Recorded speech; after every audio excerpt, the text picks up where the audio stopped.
Our first catastrophe brings us to low flooding in ancient Egypt around the end of the Old Kingdom, 2200 to 181 BCE. Granted, while the flood was not catastrophic and did not wash away thousands for people to their death, but it did ignite a series of human interventions that dominoed for hundreds of years that destabilized the area. During the first half of the Old Kingdom era, this barter economy had centralized state control over lands that allowed for great weather to grow crops almost year-round. People could trade goods and services with each other, and sail access supplies to foreign lands to made Egypt one of the most powerful empires at the time. They value goods based on a standardized weight unit called a deben, and was most often made of copper or sometimes gold and silver. This was a mostly agriculture economy, with emmer wheat and barley being the two most important crops in Egypt at the time, which were used to make bread and beer. The Nile was their lifeblood, a god in its own right. They honored it daily, never imagining it could turn against us. At first, this empire flourished under pharaohs like Khufu and Khafre that constructed monumental pyramids that attested to economic and political stability. That was until around 2200 BCE, of course. During this time, evidence of the climate shifts affecting the Nile flood cycle. Normally, Nile flooding cycles were moderate and helped carry rich silt from volcanic uplands that renewed fertile soil.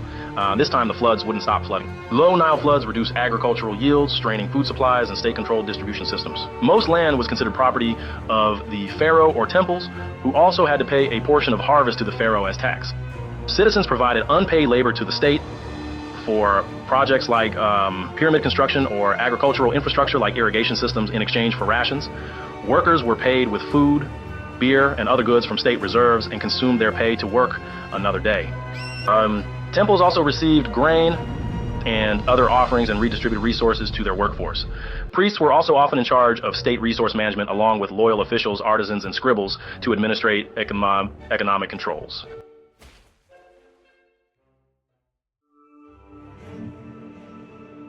Nobles and provincial governors, called nomarchs, received shares of resources to manage local economies, but most importantly to maintain order. The pharaoh's job was to oversee and to make executive decisions on tax collection, storage, and redistribution, aside from his most important job of being a living god and keeping Ma'at order and harmony.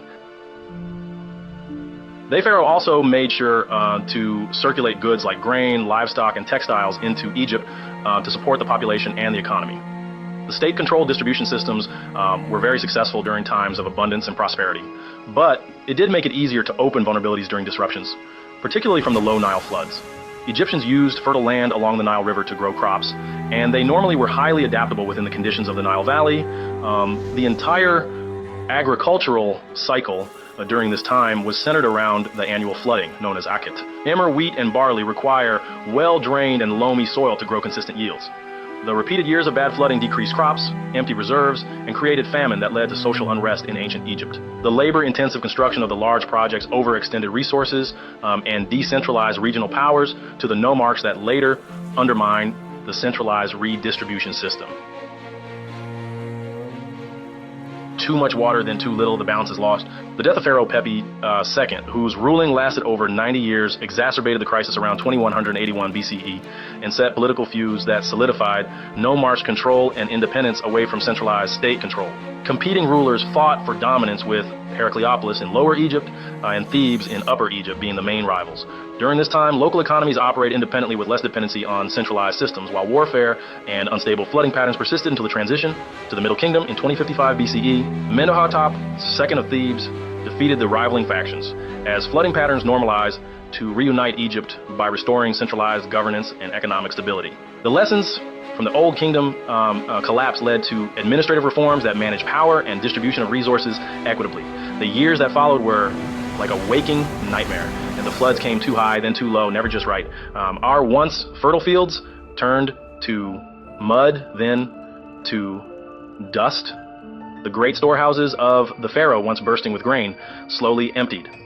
And as they emptied, so too did the people's faith in the divine order of things.